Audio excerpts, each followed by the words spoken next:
ছোট্ট ছেলেটি, যার নাম টোকাই, ময়লা বিক্রি করছে আর বলছে আমি মা কিনব। শুধু মা কেনার জন্য আমি টাকা জমাই।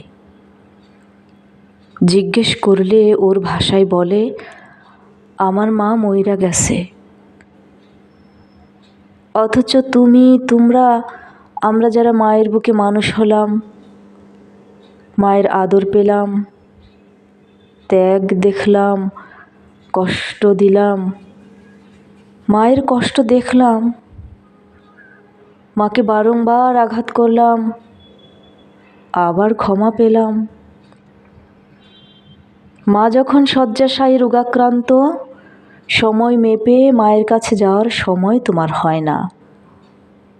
মায়ের জন্য 1 টাকা খরচ করার মনোবল তোমার কখনো হলোই না। তুমি শিক্ষিত হে, জাতির বিবেক, তুমি নাকি জাতির মেরুদণ্ড।